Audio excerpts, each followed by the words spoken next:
Chers collègues, chers amis, les objectifs pédagogiques aujourd'hui sont de connaître le risque de cancer associé au traitement des Mickey et aux Mickey elles-mêmes, savoir prévenir et dépister les cancers associés aux Mickey et à leur traitement, et enfin savoir évaluer le rapport bénéfice-risque d'un traitement immunosuppresseur d'une biothérapie chez un patient ayant un antécédent personnel de cancer.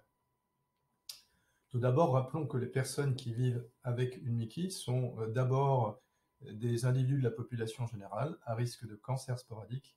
Ils doivent donc participer au dépistage organisé, pour les femmes par exemple, celui du sein ou du col utérin. Et bien sûr, par ailleurs, ces mêmes individus sont spécifiquement à risque de cancer lié au Mickey, à l'inflammation et ou aux immunosuppresseurs. Voici l'état des connaissances concernant les surrisques de cancer liés au traitement des Mickey. Nous reverrons ensemble en détail ce qui est établi. Juste un commentaire pour vous dire que le risque de lymphome associé à la monothérapie par anti-TNF est controversé depuis l'apparition de l'article du JAMA en 2017 qui suggère un risque propre. De plus en plus d'éléments vont dans ce sens et la conclusion, je pense, viendra de l'objectif principal de la cohorte européenne ICAR. Nous aurons cette confirmation, je pense, dans les 2 ans qui viennent.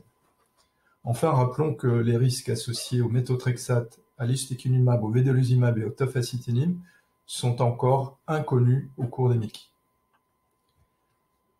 Un malade exposé au thiopurine est à risque de lymphome de type post-transplantation et cette figure du Lancet vous rappelle les 3 points principaux. Le risque sur les colonnes rose foncé, le surrisque est important. Le hazard ratio était dans cette étude de 5, 3 dans une méta-analyse. Deuxième point important, vous voyez le caractère très âge dépendant de ce risque qui devient important chez les seniors. Et troisième point très important, c'est la réversibilité du risque puisque les 3e colonnes en rose pâle indiquent un retour au risque standard de la population générale dès la fin de l'exposition au thiopurine. Quelles sont les caractéristiques de ces lymphomes associés au thiopurine? C'est un risque, comme je l'ai dit, fortement dépendant de l'âge. Il est lié à une perte du contrôle immunitaire des lymphocytes B infectés par le bébé. Malheureusement, contrairement au contexte des transplantés, il n'y a pas à ce jour de marqueurs biologiques précliniques ou de traitements préemptifs validés au cours des Mickey. Donc, humblement, le mieux que l'on puisse faire en routine clinique, c'est une détection précoce de ces lymphoproliférations à l'occasion d'une fièvre ou d'une fatigue, d'une adénopathie inexpliquée, à savoir immédiatement doser la charge virale systémique EBV et faire appel à nos collègues hématologues. Un point d'optimisme, c'est que dans cette série française de lymphomes survenus chez les patients atteints de Mickey et pour beaucoup traités par immunosuppresseurs, il y a 85% de survie sans récidive à 3 ans après le traitement de ces lymphomes. Même si cela n'est pas encore suggéré dans les recommandations internationales, en particulier celle d'ECHO, je suggère d'être prudent chez les hommes de 65 ans, puisque ces hommes cumulent 2 risques associés au thiopurine, le surrisque de lymphome que nous venons de voir et le risque de cancer des voies urinaires. Ainsi, ce diagramme est tiré des données réelles de ces hommes. Il faut prescrire 7 fois l'Immurel pendant 10 ans à un homme de plus de 65 ans pour déclencher, je dirais, un cancer avec le traitement. Donc, prudence dans ce premier contexte. Prudence également chez les patients séronégatifs pour le BV, qui peuvent faire 2 types de complications très spécifiques. La première, c'est une forme sévère de mononucléose infectieuse avec syndrome d'activation macrophagique qui peut être lui-même fatal, et ou de lymphome post-mononucléose infectieuse qui, lui, est le plus souvent fatal. Les plus à risque sont les hommes jeunes, mais ces complications sont maintenant aussi décrites chez les femmes, dans une série américaine publiée dans Gastroentérologie, et chez les seniors, avec un cas fatal survenu chez un homme de plus de 60 ans dans une série espagnole. Les recommandations ECHO de 2015 suggèrent, lorsqu'on a des alternatives thérapeutiques d'efficacité attendue similaire, de peut-être privilégier d'autres traitements que les thiopurines chez les jeunes hommes séronégatifs pour le bébé. J'irai très vite pour les lymphomes T pathospléniques parce que c'est un risque rarissime. Ce sont des cancers extrêmement rares, même s'ils sont fatals le plus souvent. Surtout des hommes jeunes de moins de 35 ans. Surtout l'association thiopurine-anti-TNF, plus rarement les monothérapies par thiopurine. Et peut-être le plus important en pratique, c'est que ces cancers, 9 fois sur 10, surviennent dans les 2 premières années, très rarement, moins de 10 fois sur 100, dans les 2 premières années de combothérapie anti-TNF thiopurine. Donc un moyen simple de limiter ce risque sans vraiment l'annuler, c'est lorsque on a démarré une combothérapie chez un homme jeune et que ce malade arrive en rémission, il est sage de ne pas prolonger la combothérapie au-delà de 2 ans, car on arrive dans la zone de risque de ces lymphomes T pathospléniques. Les cancers cutanés sont un peu plus fréquents au cours des MICI que dans la population générale. Les thiopurines favorisent les cancers non mélanocytaires, les cancers basocellulaires et les cancers épidermoïdes, alors que les anti-TNF favorisent peut-être les cancers non mélanocytaires et certainement les mélanomes, avec un excès de risque qui est modéré, qui est multiplié par 1,5 à 2 pour un cancer, le mélanome, qui est un cancer évidemment très grave, mais beaucoup plus rare que les cancers non mélanocytaires. Je pense qu'il est très important de prendre du recul par rapport au sujet et de savoir que les MICI elles-mêmes, comme nous venons de le voir, et les thiopurines, les anti-TNF, maintenant le méthotrexate dont on sait qu'il favorise les cancers épidermoïdes dans un essai du New England dans une population non MICI, eh bien, ces facteurs de risque sont 2 parmi beaucoup d'autres facteurs de risque tout aussi importants comme l'âge, le statut tabagique, etc. Ce qui veut dire que finalement, ce sont les dermatologues qui ont peut-être la meilleure approche globale, synthétique et priorisante d'un facteur de risque résultant individuel. Donc, comme vous le savez, il est recommandé au cours des MICI une surveillance de la peau dès le diagnostic de MICI, dans les recommandations ECHO de 2015 également, la protection solaire comme n'importe qui. Je pense que le plus important ici, c'est de confier le choix des intervalles entre examen de surveillance aux personnes de l'art, c'est-à-dire aux dermatologues qui auront, comme je l'ai dit, une approche plus précise que nous sur le risque réel de nos patients en fonction de tous les facteurs de risque différents. Venons-en à l'antécédent de cancer. Ceci est une méta-analyse publiée dans Gastroentérologie il y a 4 ans. Ce sont des risques bruts avec le risque de récidive d'un cancer. Évidemment, la récidive, il faut l'éviter au maximum, car c'est souvent une sentence de mort de récidiver un cancer, que ce soit une récidive loco-originale ou une métastase. Vous voyez que ce risque de récidive n'est pas différent chez les patients recevant des thiopurines, des anti-TNF, une combothérapie ou aucun immunosuppresseur. Néanmoins, il faut rester très prudent dans ce contexte pour au moins 3 raisons qui sont détaillées dans cette diapositive. D'abord, il y a à l'évidence un biais de propension majeur dans ces études existantes. En effet, il faut reconnaître qu'en pratique clinique, les patients à très haut risque de récidive, on va éviter la reprise des immunosuppresseurs. Donc finalement, dans les méta-analyses, les patients ne recevant pas d'immunosuppresseurs devraient avoir un risque accru de récidive, ce qui n'est pas le cas. Deuxièmement, la littérature des transplantés des années 70 nous a appris que le risque global de récidive des cancers chez les transplantés traités par thiopurine était important, de l'ordre de 20%. Et enfin, comme vous le savez, on insiste de plus en plus sur l'importance de l'immunosurveillance dont on se sert avec les checkpoint inhibiteurs pour réverser les cancers récidivés, mais aussi éliminer les cellules cancéreuses résiduelles après un traitement chirurgical ou une chimiothérapie, afin de limiter le risque de récidive.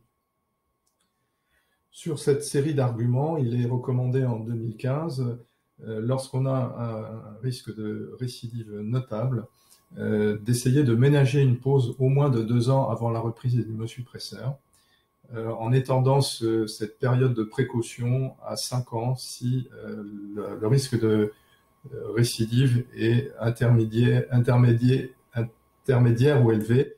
Et lorsqu'on parle avec les oncologues, leur classification, c'est moins de 5% de risque de récidive à 5 ans, ils considèrent que c'est un risque faible, 5 à 10% un risque intermédiaire et plus de 10% un risque élevé.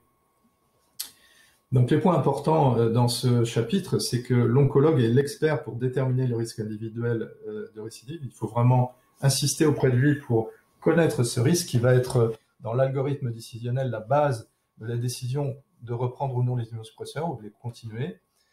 Peut-être le point le plus important, c'est qu'une MICI sévère non contrôlée est associée à une menace du pronostic vital par les embolies pulmonaires, les complications septiques de l'inflammation, etc. Et donc, il faut savoir être courageux et reprendre à tout moment tout immunosuppresseur en cas de MICI sévère active, sans alternative thérapeutique d'efficacité attendue similaire, comme par exemple les traitements nutritionnels, les corticoïdes, etc. Bien sûr, lorsqu'on prend cette décision de reprise ou d'initiation d'un traitement immunosuppresseur, il va de soi qu'il faut privilégier des molécules sans action carcinogène sur le cancer index, et si possible sans effet carcinogène avéré du tout.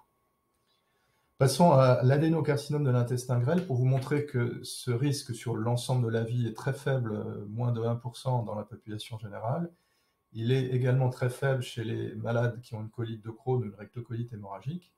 Mais lorsque nous avons affaire à nos patients qui ont une maladie de Crohn iléale pure, vous voyez que ce risque de cancérisation de l'inflammation iléale sur toute la vie est du même ordre que le risque de cancer colorectal sporadique, c'est donc un risque non négligeable. Ces cancers surviennent en moyenne à l'âge de 40 à 50 ans, après une durée médiane d'évolution de la maladie de 8 à 15 ans. Ils sont toujours localisés en territoire inflammatoire de Crohn. Du point de vue des symptômes, 9 fois sur 10, une douleur, 1 fois sur 2, obstruction, occlusion ou majoration de ces symptômes et perception clinique d'une masse abdominale, et 2 fois sur 3, une perte de poids. Il y a quelques éléments d'imagerie considérés comme évocateurs, mais attention, aucun n'est sensible, n'est parfaitement sensible ou spécifique. Majoration d'une sténose ou d'une dilatation pré-sténotique qui jusque-là était stable, masse annulaire sur l'imagerie, sur l'IRM, nodularité des marges extraluminales de la masse ou perforation d'une sténose qui jusque-là n'était pas perforée. Mais dans l'expérience de Saint-Antoine, c'est malheureusement souvent une découverte péropératoire. Le chirurgien opérait pour une non-réponse au traitement médical et découvre un cancer. Et même assez souvent, voire très souvent, c'est une découverte, une mauvaise surprise sur pièce opératoire. Le chirurgien n'a même pas décelé macroscopiquement le cancer. Il est obligé quelquefois de reprendre le patient pour être carcinologique. Comment gérer ce risque? Malheureusement, nous sommes assez démunis, pas de chimioprévention, pas de programme de surveillance. Néanmoins, dès lors qu'on atteint l'iléon terminal en endoscopie, quelle que soit l'indication de la coloscopie, il faut faire des biopsies aléatoires des segments inflammatoires, car la séquence dysplasie-cancer vaut également pour le cancer de l'intestin grêle. Et puis peut-être le point le plus important dans nos RCP, dans nos discussions de maladies sévères anciennes, savoir intégrer ce risque dans le choix entre l'exérèse chirurgicale des lésions ou l'essai d'un N+1e traitement immunosuppresseur. Chez les patients qui ont une atteinte anopérinéale chronique, c'est à peu près 10% de nos patients 10 à 15% de nos patients Crohn, eh bien vous voyez que l'article original tiré de Sésame a montré de façon assez surprenante que le risque d'adénocarcinome rectal, de cancer, qu'il soit épidermoïde ou adénocarcinome développé aux dépens d'une fistule, et le cancer épidermoïde de la sphère anocutanée, de l'anus, eh bien, ces trois risques-là sont même pris individuellement supérieurs au risque de cancer colique sporadique. Donc un risque non négligeable du tout. Dans l'arbre de décision, lorsqu'on a une rectocolite ou un Crohn sans atteinte périnéale, il n'est pas nécessaire d'envisager une surveillance du périnée systématique. En revanche, lorsqu'on a affaire à un malade qui a un Crohn anopérinéal chronique, je pense qu'il est raisonnable dès maintenant d'envisager un examen. Pour l'instant, les modalités, les intervalles ne sont pas déterminés par les recommandations internationales, mais de considérer au moins tous les ans, tous les 1 à 3 ans, de faire un examen attentif du périnée, clinique, du canal anopérinéal, de la sphère anopérinéale, faire des biopsies des moindres lésions suspectes. Comment réduire enfin le risque de cancer colorectal au cours des MICI? Comme dans le cancer sporadique, l'optimisation du mode de vie doit faire partie de nos priorités. Peu de viande rouge, le sport, l'arrêt du tabac, etc. Lorsqu'on retire le rectum et le côlon, évidemment, on fait, sans le savoir, une prévention primaire définitive. Et puis la chimioprévention, je vais y revenir. Détection et résection des lésions précancéreuses, c'est une prévention également, qu'il s'agisse d'adénosporadiques ou de foyers de dysplasie plane liés à l'inflammation. Et enfin, la surveillance endoscopique permet de détecter les formes précoces de CCR, curables chirurgicalement. Ce qu'il faut savoir du risque de cancer colorectal chez les patients atteints de Miki, c'est qu'il est un peu inférieur à celui de la population générale à Paris en l'absence de colite étendue, probablement parce qu'on fait beaucoup d'endoscopie, mais qui reste élevé, voire très élevé en cas de colite étendue, par exemple une forme débutant à l'adolescence, et il peut atteindre jusqu'à 20, 25, voire 30% sur la vie entière en cas de RCH de début très précoce. Donc, évidemment, vous surveillez tous vos malades qui ont une colite au moins gauche ou pancolique, une atteinte pancolique de RCH ou de Crohn après 7 à 10 ans d'évolution. Et les guidelines disent, finalement, ces malades, il ne faut pas les inclure dans un protocole de surveillance. Je ne suis pas d'accord, parce que ces malades sont à risque de cancer colorectal sporadique. Les tests fécaux ne sont pas adaptés, donc il faut savoir faire, par exemple, un malade qui a un Crohn iléal, lui faire une coloscopie tous les 5 à 10 ans à partir de l'âge de 50 ans. Cette étude de gastro dans la partie inférieure de la diapositive, suggérant que 10 ans sont le plus souvent suffisants pour éviter de se faire piéger par un cancer d'intervalle en cas de risque moyen. Que faire chez la moitié des patients qui n'ont pas de surveillance endoscopique? C'est comme l'avait montré l'accord de Sésame et une étude nord-américaine. Eh bien, il faut faire de la chimioprévention par les 5 ASA, au moins au cours de la RCH, probablement dès le diagnostic. Il suffit d'une dose de 1,2 g par jour, mais en général, il faut donner 2 g. Cette efficacité est certaine, elle réduit de 50% le risque de dysplasie de cancer colorectal au cours de la RCH. Et probablement, les thiopurines ont une efficacité également, peut-être par leur activité inflammatoire, également au cours de la RCH. Donc voici ma diapo de conclusion. Les 5 points forts de mon intervention sont que, premièrement, le risque de lymphome associé aux thiopurines doit être pris en compte dans la décision thérapeutique chez les patients séronégatifs pour le BV et les hommes de plus de 65 ans. Les mesures universelles de protection solaire et la surveillance de la peau par un dermatologue doivent être recommandées à tous les patients dès le diagnostic de Miki. La prévention et la détection du cancer colorectal reposent sur la surveillance endoscopique chez tous les patients et la chimioprévention par les 5 ASA chez les patients en risque au cours de la RCH. Dans la maladie de Crohn avec lésion anapérinéale chronique, une surveillance proctologique doit être proposée compte tenu du surrisque de cancer colorectal.